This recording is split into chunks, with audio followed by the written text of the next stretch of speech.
It's noon here in Ventnor City, New Jersey, and our nation's capital, Washington, D.C., and this is CarEdge Live for Friday, October 11th, with your host, both wearing collared shirts today, me, Ray, and, well, that damn good-looking kid who has been wearing a collared shirt, I must say, for like the last 3 or 4 days, and he has looked better than ever. Wow. Happy freaking Friday, Dad. That was fantastic. We're going to kick things off, folks. We do have a sponsor today.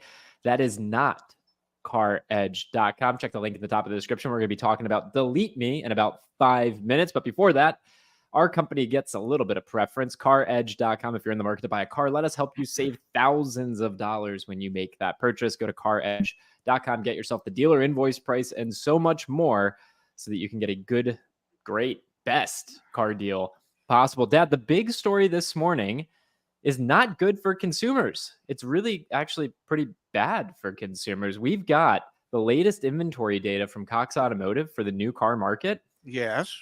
And it's going down. Inventory levels for the market declined to 2.78 million. For those of you, we'll give a quick supply and demand update. The more supply, the less demand, the lower prices, the higher supply, the lower supply, the higher demand, the higher go prices. We are seeing a pullback in new vehicle inventory. This is surprising. I'm taking my collared shirt off while you begin to address this. There could be any number of reasons for this. Okay. And one of the major reasons for this is the number of cars, new vehicles, that were lost during the 2 hurricanes, Milton and Helene. That impacted thousands upon thousands of cars.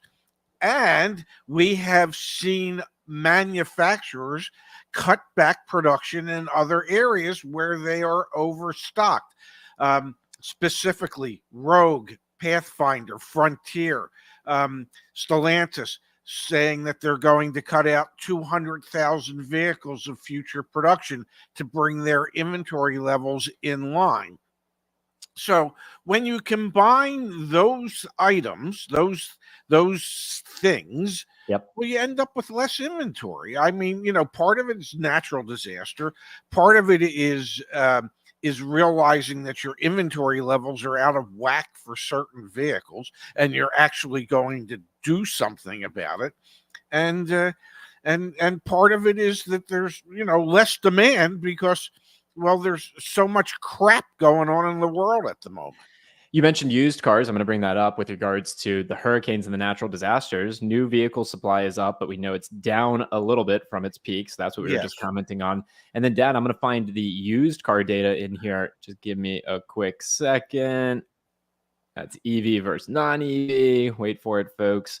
Wholesale supply has slowly risen over the last month. So we've got a little bit more used car supply, but this data set is from before these big natural disasters. So we're anticipating inventory of used cars to also be materially impacted here. And at the end of the day, this is really your basic supply demand. You've reduced supply, demand stays somewhat stagnant or flat. Well, prices have to go up. If you reduce supply and demand goes up, what happens in the end of the end of the calendar year? Demand goes up typically. And so I'm anticipating here a little bit more headwinds for consumers, which is a shame, because yesterday we were talking about, incentives spending went up by 0.1% month over month, and that wasn't enough. I'm nervous here, Dad. I'm nervous here if supply really does contract as a result of production lines, cutting down production lines, natural disasters. Like, this could be a bad situation for consumers. You don't seem to agree. I don't. And the reason I don't is that inventory is sitting at just under 2.8 million. Okay, which is probably 1 million more vehicles available this quarter per month than the same time last year. So inventory levels are up significantly. Many of the manufacturers find themselves struggling to move excess inventory in certain models. So even though GM has said they're going to cut back some production, Nissan says they're going to cut back some production, Stellantis says they're going to cut back some production, even with that, there is such an excess amount of inventory that these brands are sitting on that incentives will continue to go up. Now, What we did see last month, I believe it was, average transaction prices ticked up slightly. Yeah. For new cars. For new cars. And the average transaction prices ticked up slightly as average incentives as a percentage of the sales price ticked up slightly. What I think we saw happen is that dealers are utilizing the incentive as a way to not have to discount the vehicle as much. So even though the average transaction price went up slightly, with the average incentive going up slightly, it was a net zero. There wasn't really a gain or a loss there. Yeah. But I think you will continue to see through the fourth quarter, especially the brands that have excess inventory, you will continue to see those incentives increase dramatically. So you mentioned the brands. That'll pull back up the article here. Toyota, Lexus, Honda, and Subaru had the leanest supply levels, Cox said, while Ram, Dodge, Mini, and Lincoln had at least 4 months of supply on hand. Among the 7 automakers reporting monthly sales and inventory, only Subaru saw its days supply decrease in September, joining Toyota as the only brands with less than a 1 month supply on hand. Ford saw its days supply jump by 10 days from the previous month, according to Cox and Automotive News Research and Data Center. So to your point, certain brands, you're going to see some more flexibility, and other brands you're not. So bad news for car buyers is that more broadly, the market has less inventory than we would have wanted right now because of these various reasons: business decisions to shut down production lines, natural disasters, etc. However, the story continues to be one of brand-specific trends.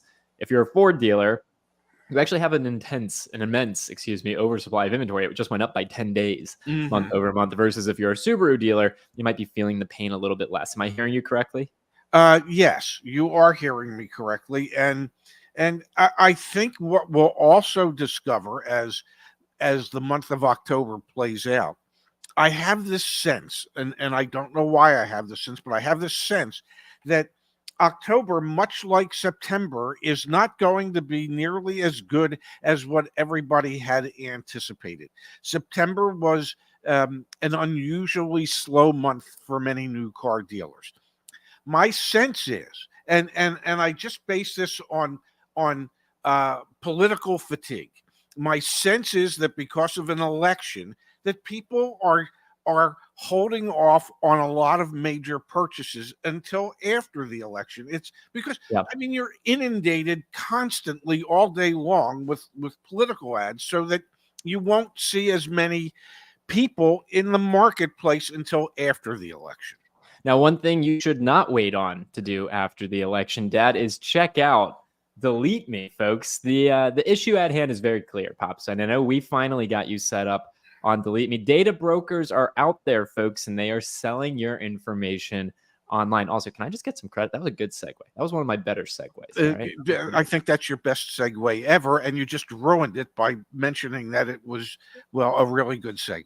Yeah, but every once in a while, you got to get excited about things like your phone number, your social security number, your home address, all of that information, and so much more are sold online every single day. Marketers, scammers, people on the black web, deep web, whatever the heck it's called, the whatever onion browser. I don't know. I used to be on that stuff when I was a teenager. But anyway, it's bad, folks. It's bad. And DeleteMe helps you take control of that information, takes control of your data. Dad, DeleteMe removes your personal information from hundreds of data brokers on your behalf. And we have a 20% discount for CarEdge community members. Just go to joindeleteme.com/CarEdge. The link is in the top of the description. You can see here, Dad, I've been on DeleteMe now for what?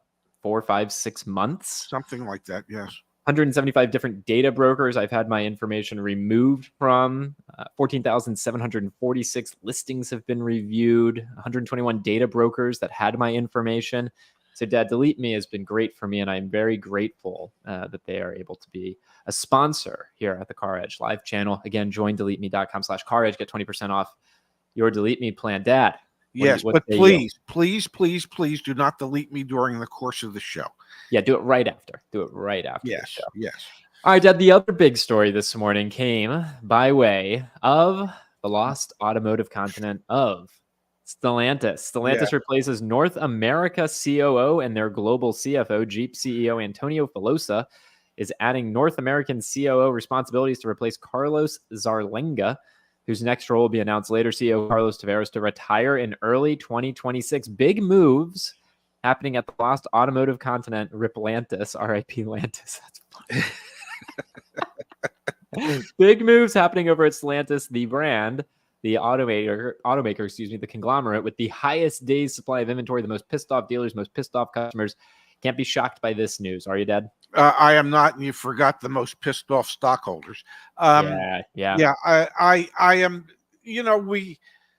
We knew that shoes were going to drop. We knew that changes were going to have to happen. We knew that scapegoats were going to have to be named and outed.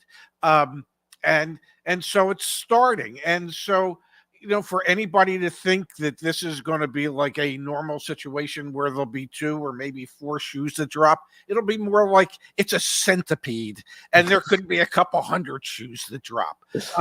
Carlos Zarlenga had been in his position for a whole 8 months, ladies and gentlemen, an entire 8-month period of time. And it's so good to know that nobody has any idea what his next role will be, because maybe they don't want to give him that golden parachute and they're just going to find something for him to do. Find a way to make him quit versus getting terminated. Yes, and I believe the CFO had been in I believe her role for 15 months. So it is a situation where those that were really at the top, that are really responsible for all this, are the ones that are not holding themselves accountable, other than Carlos Tavares saying, okay, I'll retire in early 2026. Now, they've said that that's the plan. My guess is he doesn't make it to 2026. That's just my guess, in my opinion. Yep. I think at some point during 2025, they go, it's time. It's time, Carlos. It's time to say goodbye.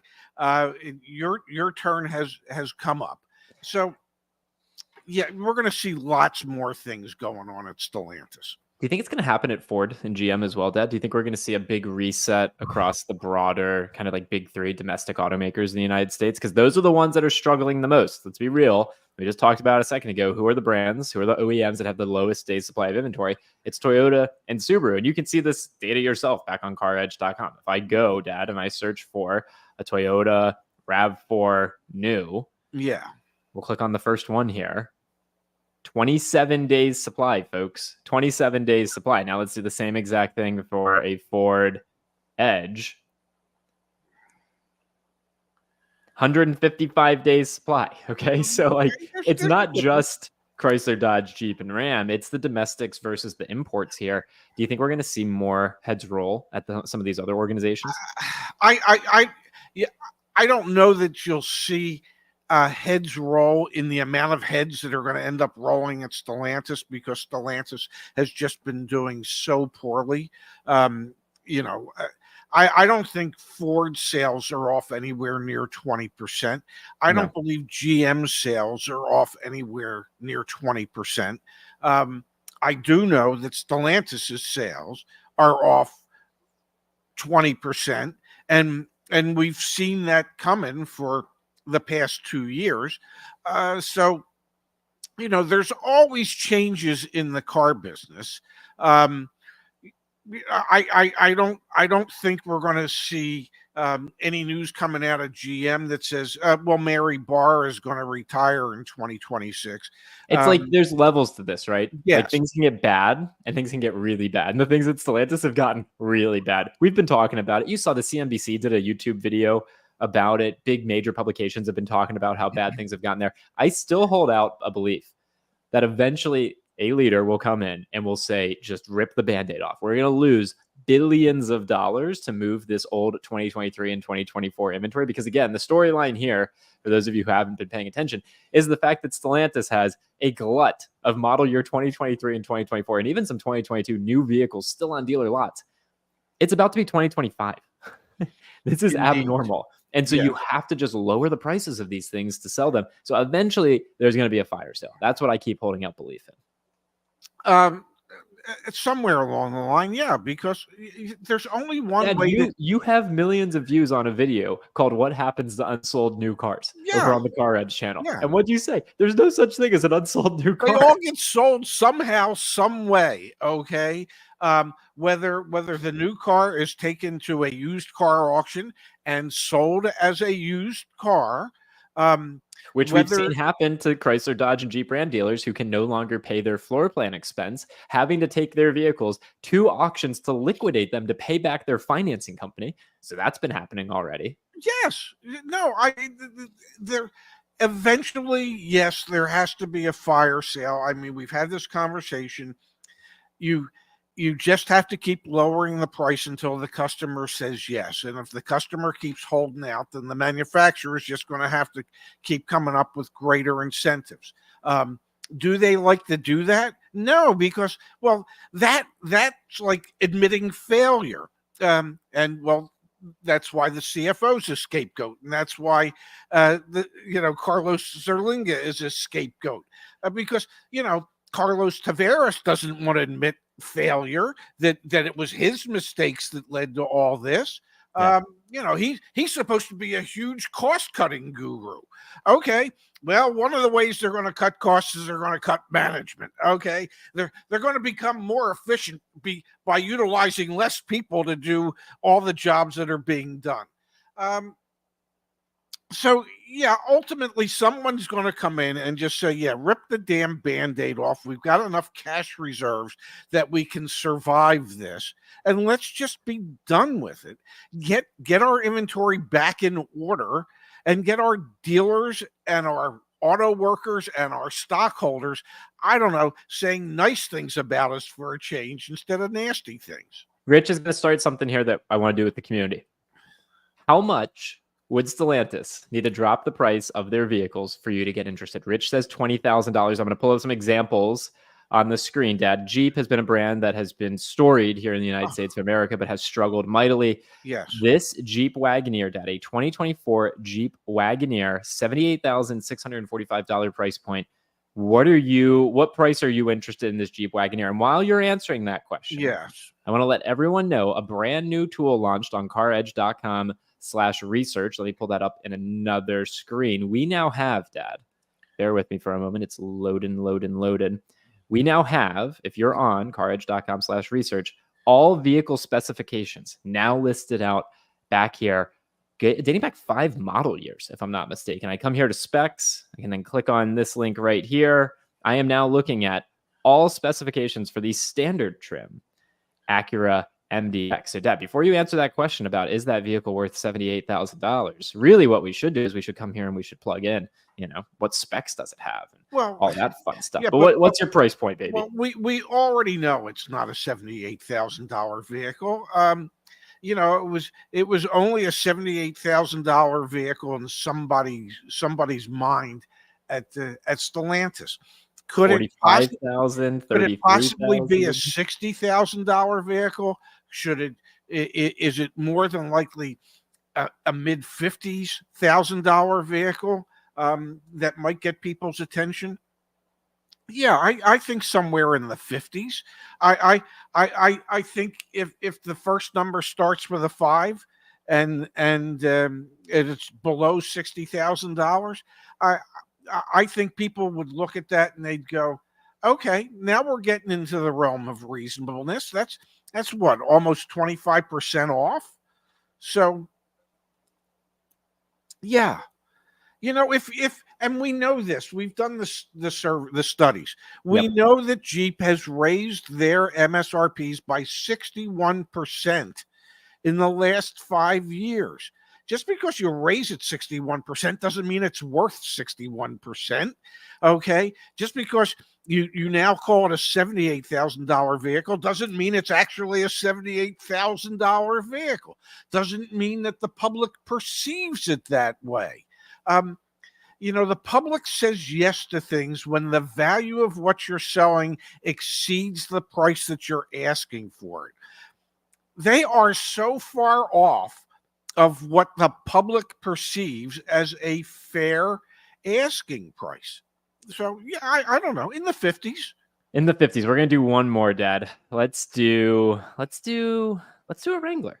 Here you go. 2024 Jeep Wrangler. I'll click into this one. 24 Jeep Wrangler 4xe. Yeah. Ford S. All right. Yeah. $64,575 MSRP. The dealer, Oarsman's been sitting on this thing for 163 days. There's Yeah. 134 days supplies. These things are obviously not selling. This is, again, a question to you in the community. What are you paying to get your hands on one of these? What's going to make you say yes to this vehicle, Dad? Got to be under 40 grand. Got to be. Nobody wants them. Okay? They have proven that they, unless they give them away, nobody wants them. And I wouldn't be surprised if there was a giveaway that somebody that won it would say thanks, but no. They didn't want to deal with the tax implications. Yeah. So I think it has to be below 40 grand. There you go, folks. We're getting some good responses here in the chat as well. Maybe. And if I may, yeah, you should share some of those responses with the good folks at Stellantis so that they actually can begin to realize what the hell they're up against. Okay? Because if the public perceives it as a $30,000 unit. I just had an idea. I have an idea. Okay. Dad and the community. We should do a survey. Yes. And we should show people 5 or 10 vehicles. And yes. We should show them what the MSRP is. And then we should ask them what they think what they would actually pay for that vehicle. We should do a survey on actual versus expectation for what a vehicle costs. I think that would be so illuminating for the industry. We show people $70,000 Jeep Wranglers, and people say, on average, I would spend $35,000 for that. What do you think of that idea, Dad? Well, it sort of kind of goes with an idea that I've shared with you about expectations versus reality. I think something along those lines could be illuminating for many of these manufacturers. Yesterday I was reading an article about some of the vehicles that General Motors has come out with, like the Trax and some others, that they have actually, by simplifying things, go figure. I don't know how it took them like 120 years to figure this nonsense out. That by simplifying things and not giving people as much optionality. I've always loved when you taught me that word, optionality. It's so important in business, but apparently it's not as important when you're building cars. So by simplifying how you can build a car, General Motors has figured out how to make their entry-level vehicles, are you sitting down for this, ladies and gentlemen, profitable for them to build. Where other manufacturers, one of the reasons they don't like to offer entry-level vehicles is they can't figure out how to sell them or build them at a profit.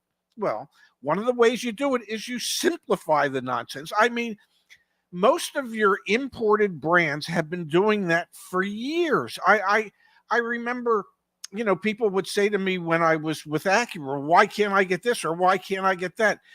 And the answer is simple. They figure out what the vast majority of people are willing to take. And that's how they build the vehicle. And if there's 5 or 6% of the population out there that says, well, if I can't get X and I can't get that, well, then I'm not buying it. Well, guess what? They don't care about that 5 or 6%. They care about the 94 to 95% of the people that go, yeah, this has all the stuff I want in that package. And that helps simplify it so they don't have to build 34 different ways. They build 4 different ways. Totally, man. Yes, totally. And so if you do that on your entry-level vehicles, you can build them and they can be a profit source for you. Not the same type of level of profit that you have in your $100,000 Jeep Grand Wagoneer that nobody's buying. But still, you could probably make up for it by selling, I don't know, 300 times the amount of the entry level vehicles. I want to let everyone know my dad mentioned the Chevy Trax. That's a perfect segue before we head to the chat to say, if you're interested in knowing what the dealer invoice price is on said Chevy Trax, one of the new free ways outside of CarEdge Insights that you can get your hands on that is if you go to caredge.com and you use this little buy a car widget, you fill this out for Chevrolet Trax. Come up here, Trax. Put in your zip code. You will then be connected to dealers in your area who are interested in selling you a Chevy Trax. On the other side of that, you're going to get all this information about their invoice price. Here you go. Here's Chevy Trax invoice price, recent CarEdge deals on the Chevy Trax, as well as all of our cost of ownership information on that particular vehicle. Not to mention, Dad, our car buying guide. When the dealer calls you and they say all this, you say all that. Scenario 2, when they say all this, you say all that. Scenario 3, when they talk to you about this, you say that, as well as, man, we got all the steps in here. We are really killing it. Your car buying checklist, all the resources in one place. And it is very, very, very comprehensive. So just making everyone aware, you can access that back at caredge.com. I think really the toolkit that everyone needs purchasing especially a new, but any vehicle. Can we come to the chat, Pops? Yeah, absolutely. I love the chat. Polyglox, thank you for the kind contribution. Thank you guys for all your tools. Picked up a 2021 Lexus ES 350 with 19,000 miles on it for $29,000 out the door. Dealer admitted that they overpaid and needed to get it off their lot. There you go. Congratulations, Paul. Yeah. And, are there dealers out there that are sitting on aged units and they refuse to negotiate? Yeah, there's dealers out there that do that. Are there other dealers out there that have strict aging policies and they know when they're sitting on an aged unit that in order to get rid of it, they're going to have to negotiate? Yeah. And those are the dealers you want to find. And the dealers that don't want to do that are the ones you want to avoid. Exactly. The dealers can be motivated. I had a conversation last night with my buddy Lee when we went to dinner. Mm-hmm. And one of the tools that I think people forget to use, especially when a sales manager takes a TO, a turnover on a deal where they come out to try and close it. Yeah. As a customer, you need to look at that sales manager and say, I came in here to buy a car. If I do not go home with the car, it's your fault. Please make sure you don't screw this up. Because his dealer principal is not paying him to screw up car deals. He's paying him to get rid of the cars. I will say a major aspect of this is expectation setting. And that's why all the data I just flashed on the screen that we give you should level the playing field for you and for the dealer. Everyone's on the same page. Everyone has information transparency rather than asymmetry. That's a huge, huge thing that we're proud of, is that everyone can be talking the same language. Yes. We even have an acronyms and jargon guide back on caredge.com so you can talk the same language. From Core Guy, thank you, Core Guy. Pops, if I get a car for MSRP and a $3,000 rebate, is that the same thing as them selling it for MSRP dealership profit-wise? Absolutely it is. The dealership hasn't discounted the vehicle a dime. The discount that you would have accepted that way has come directly from the manufacturer, and the dealer is making 100% of the profit margin that is built into that vehicle. You need to negotiate a discount from the dealer and then apply any rebates. That's how it works in your best interest, as opposed to doing it, say, in the dealership's best interests. We've got from Baron here, we need the Geo Metro back. Thanks for the contribution, Baron. Yeah, that'd probably sell pretty well. Yeah, I remember the Metro. Absolutely. All right, well, folks, thank you so much for tuning in. Enjoy your upcoming weekend. Again, caredge.com if we can help you out with anything. Earlier in the show, we mentioned DeleteMe, join DeleteMe.com/CarEdge. Get 20% off there. Thank you to DeleteMe for being a sponsor of the channel. Dad, you got any fun weekend plans coming up? Well, I did buy some new insulation for my sliding doors. Okay. And so I'm going to scrape off some of the old stuff and put on some new stuff so that when the doors close, it'll be a much tighter fit and there won't be nearly as much air infiltration as I've had in the past. So I think the answer to the question was no, because I asked, "Are you doing anything exciting this weekend?" And no, I'm just kidding. I'm Well, kidding. the I'm hope kidding. I'm kidding. the I'm hope kidding. is that I don't fall off my stepladder and then fall off my balcony. So, assuming I don't do that, it could be a very exciting weekend. And if I do either one of those things, it could be a really disappointing weekend. Be careful, man. Don't want you getting hurt. I will say, Yes. I think I'm having a great hair day. So just commenting on that, I think I'm having a great hair day, Dad. I think I'm having a great day that would remind me that perhaps hair trans could be a viable option. It is wild to think. And I'm almost 30. I'll be 30 in July next year. So I'm 29. Whatever. I Yeah. have a great head of hair. That's what I'm gonna look like someday. Well, more than likely. The possibility exists, because your grandfather on your mother's side had No hair. he had a hairline sort of like mine, and he was a little bit of a looper where it would and he would, and I try not to bother with looping, but yeah, enjoy your hair while you have it, and embrace when you don't. Embrace it when you don't. All right, folks, that is your daily message and mantra from CarEdge Live. Pops, enjoy the upcoming weekend. I love you very much. See y'all back here on Monday. Absolutely. Have a great weekend, Hanson. Please keep me informed as to what the heck it is you got planned this weekend. I'll talk to you on Monday. It's just, good stuff. Oh, my God. I remember when you used to call me on a daily basis. Now